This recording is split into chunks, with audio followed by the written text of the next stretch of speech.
મતદાર યાદીમાંથી નામ કમી ઉમેરો કરવું છે? BLO એન્યુમરેશન ફોર્મ ભરાવશે. બિહાર પછી હવે સૌપ્રથમ ગુજરાત રાજ્યમાં સ્પેશિયલ ઇન્વેસ્ટ રિવિઝન એટલે કે SIR શરૂ કરવામાં આવ્યું છે. તેમાં ખાસ સઘન મતદાર યાદી સુધારણામાં મતદાર યાદી ચોખ્ખી થઈ જશે તેમ વડોદરા જિલ્લા કલેક્ટર અનિલ ધામેલિયાએ પત્રકાર પરિષદમાં કહ્યું હતું. 2576 BLO પોતાના બૂથના તમામ ઘરોમાં ડોર ટુ ડોર જશે અને મતદાર યાદીની ચકાસણી કરશે. જેમાં કોઈ મતદારે પોતાનું નામ કમી કે ઉમેરવાનું હોય તો BLOને કોઈ ડોક્યુમેન્ટ્સ આપવાની જરૂર નથી, પરંતુ મતદાર પાસેથી BLO એન્યુમરેશન ફોર્મ ભરાવશે. વડોદરા શહેરમાં 5 અને વડોદરા ગ્રામ્યમાં 5 મળી કુલ વડોદરા જિલ્લામાં 10 વિધાનસભા છે, જેમાં 2576 બૂથ છે અને તેમાં કુલ 26.87 લાખ મતદારો છે.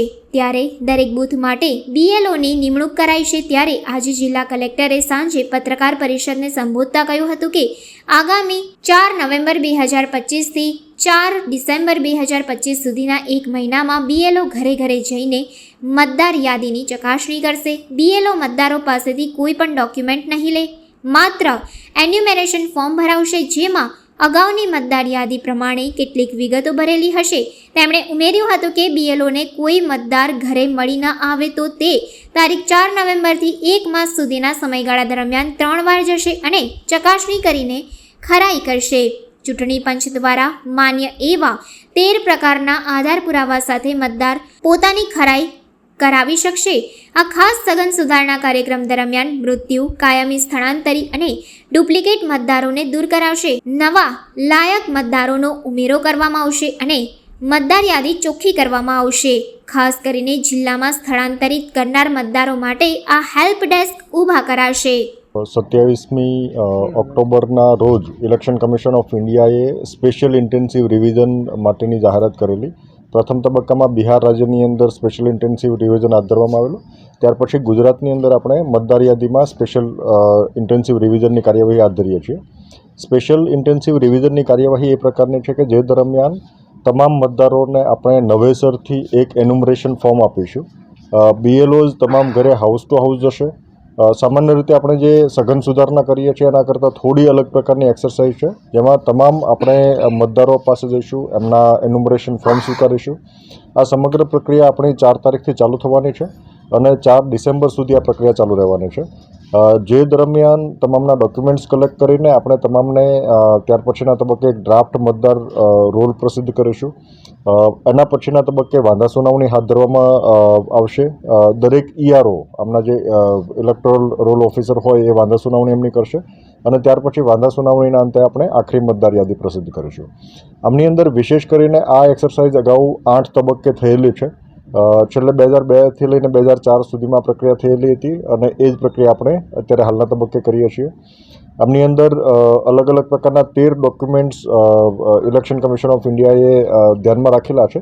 પણ અગત્યની બાબત એ છે કે જ્યારે ઇન્યુમરેશન ફેઝ ચાલવાનો છે, એટલે 4 નવેમ્બરથી લઈને 4 ડિસેમ્બર સુધીની આખી પ્રક્રિયામાં આપણે કોઈ ડોક્યુમેન્ટ સ્વીકારવાના નથી. અરજદાર એમના ફોર્મ ભરીને ફોર્મ સબમિટ કરાવી શકશે.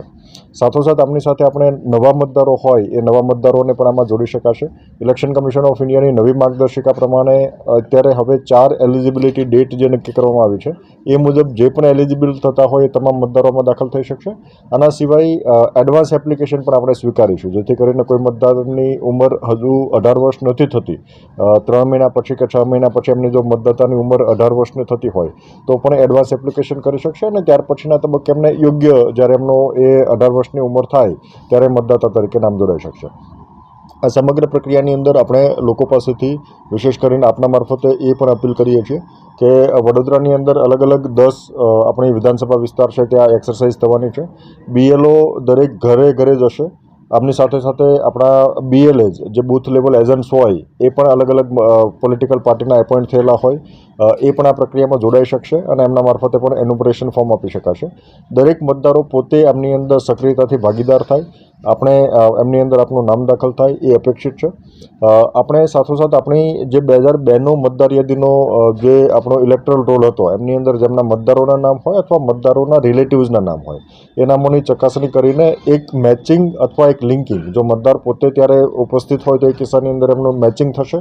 જો પોતે ઉપસ્થિત ના હોય તો એના માતા પિતા એમના રિલેટિવ સાથે આપણે મેચિંગ કરીશું. એટલે આ કિસ્સાની અંદર દરેક મતદારની આગળ આપણે પ્રયત્ન એવો કરીએ છીએ કે BLO પોતે એક્સરસાઇઝ કરે ને મહત્તમ મતદારોને આપણે મેપિંગ કરીએ.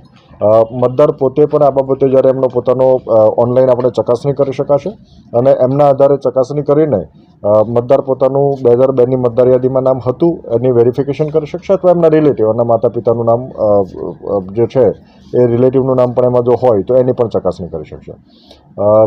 BLOsને આ આખી સમગ્ર પ્રક્રિયાની અંદર સહયોગ આપે એવી અપેક્ષા મતદારો પાસેથી રાખીએ છીએ.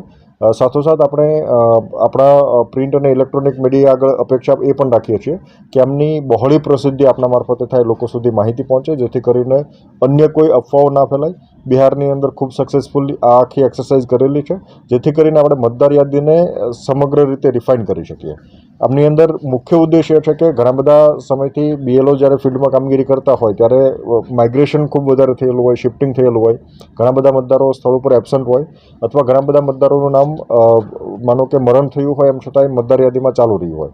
આ તમામ મતદારોનું નામ આપણે દૂર કરીને લાયક કોઈ મતદાર બાકી ના રહી જાય અને જે કોઈ ગેરલાયક મતદાર છે એમનું નામ મતદાર યાદીમાં ન રહી જાય. એટલે મતદાર યાદીની શુદ્ધિકરણની કામગીરી હાથ ધરવાની છે અને સમગ્ર પ્રક્રિયાની અંદર અલગ અલગ તબક્કે દરેક મતદારોનો અને આપનો સહયોગ એમાં હોય એ અપેક્ષિત છે. જો આમની અંદર બેસિકલી જે ઇન્યુમરેશન ફોર્મની પ્રક્રિયા છે, આપણે જ્યારે મતદાર યાદી બિલ્ડ કરીએ છીએ ત્યારે આમાં દરેક મતદાતાએ પોતે 6, 7, 8 ભરવાની આવશ્યકતા નથી. અમુક કિસ્સામાં માત્ર અપેક્ષા હશે, બાકી દરેક કિસ્સાની અંદર ફોર્મ ભરવાની આમાં આવશ્યકતા નથી, કેમ કે ઇન્યુમરેશન ફોર્મના આધારે જ એમનું ડ્રાફ્ટ ઇલેક્ટોરલ રોલ પ્રસિદ્ધ થવાનો છે. એટલે જે સામાન્ય મતદારો એ જ મતદાર વિધાનસભા વિસ્તારમાં રહેતા હોય તો એમને અલગથી ફોર્મ ભરવાની આવશ્યકતા નથી. પણ જે કિસ્સાની અંદર ખાસ કરીને એમનું શિફ્ટિંગ થયું હોય, એક વિસ્તારમાંથી બીજા વિસ્તારમાં શિફ્ટિંગ થયેલું હોય, તો એ કિસ્સાની અંદર એ પોતે ફોર્મ ભરી શકશે. ફોર્મ ભરવા માટે બંને પ્રકારની વ્યવસ્થા છે. BLO મારફતે ફિઝિકલ ફોર્મ પણ એ સબમિટ કરી શકશે, સાથોસાથ આપણે ઓનલાઈન પણ એ સબમિટ કરી શકશે. બંને પ્રકારની વ્યવસ્થા ઉપલબ્ધ છે. એવી જ રીતે જ્યારે મતદાતાનું નામ કમી કરવું હોય ત્યારે જે મતદાતાઓ આમની અંદર મૃત્યુ પામેલા છે એ મતદાતાનું નામ કમી કરવું હોય તો 7 નંબર આપી શકાશે. અમુક કિસ્સાઓમાં જ્યારે ઇન્યુમરેશન ફોર્મની અંદર આખી પ્રક્રિયાની અંદર જ્યારે એ વ્યક્તિ પોતે હયાત નથી તો એ કિસ્સાની અંદર એમને ફોર્મ ભરવાની આવશ્યકતા નથી. જ્યારે BLO પોતે ફિલ્ડમાં જશે, વેરિફિકેશન કરશે અને ઇન્યુમરેશન ફોર્મ પરત નહીં આવે ત્યારે એ કિસ્સામાં આપણે એનું ડ્યુ વેરિફિકેશન કરીને એમનું નામ પણ કમી કરવામાં આવશે. એટલે એ કિસ્સાની અંદર ફોર્મ ભરવાની આવશ્યકતા નથી, પણ આપણે એમને આપણે નામ કમી કરી શકીશું. આપણે 4 નવેમ્બરથી લઈને 4 ડિસેમ્બર સુધી જે એક્સરસાઇઝ કરીએ છીએ એમના અંતે આપણે 9મી ડિસેમ્બરે આપણે પ્રથમ જ્યારે પેલું કરીશું મતદાર યાદી, મુસદ્દા મતદાર યાદીની પ્રસિદ્ધિ કરીશું. ત્યાર પછી આપણો વાંધા સુનાવણીનો તબક્કો ચાલુ થશે. આપણે નોટિસ આપીશું, કોઈ પણ લાયક ઉમેદવાર બાકી ના રહી જાય એ માટેની પ્રક્રિયા આપણે હાથ ધરીશું અને આપણે મતદાર યાદીની જે આખરી પ્રસિદ્ધિ છે એ 7મી ફેબ્રુઆરીના દિવસે આપણે આખરી પ્રસિદ્ધિ કરીશું. સામાન્ય રીતે જે 2-3 પ્રકારની અફવાઓ આ સમગ્ર પ્રક્રિયા દરમિયાન જે ફેલાતી હોય છે, એક પ્રક્રિયા કે સામાન્ય રીતે આમની અંદર આપણે મતદારોનું નામ કમી થઈ જશે. મતદારોનું કોઈ આમાં નામ કમી થવાનું નથી. એટલે આ પ્રક્રિયાની મુખ્ય અગત્યતા એ છે કે આપણે તમામ લાયક મતદારોને આમની અંદર સમાવેશ કરવાના છે અને એના માટેની કવાયત છે.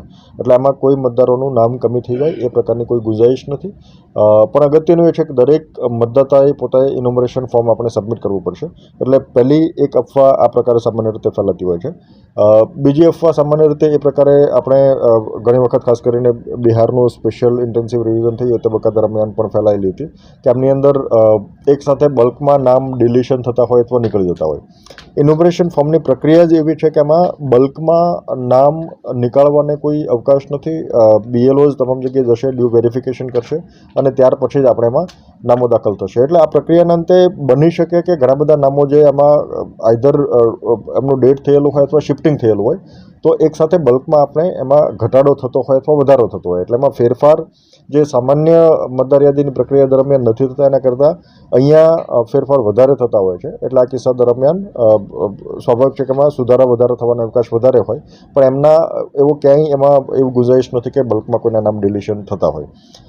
ત્રીજી, આમની અંદર ડોક્યુમેન્ટ્સની જે આવશ્યકતાઓ છે, ઇલેક્શન કમિશન ઓફ ઇન્ડિયાએ 3 ડોક્યુમેન્ટ્સ જે 13 પ્રકારના અલગ અલગ ડોક્યુમેન્ટ્સ જાહેર કર્યા છે, એ 13 પ્રકારના ડોક્યુમેન્ટ્સની આવશ્યકતા છે. પણ અગત્યનું એ છે કે ઇન્યુમરેશન ફોર્મ વખતે આપણે ઇલેક્ટરલ રોલ 2002નો જે હતો એમની સાથે મેપિંગ કરવાનું છે. એ સમયે કોઈ ડોક્યુમેન્ટ્સની આવશ્યકતા નથી. એટલે આ તબક્કા દરમિયાન આપણે BLOs કોઈ ડોક્યુમેન્ટ્સ કલેક્ટ કરવાના નથી. આ પ્રકારની કોઈ અફવાઓ ફેલાતી હોય તો એનાથી આપણે દૂર રહેવાનું છે.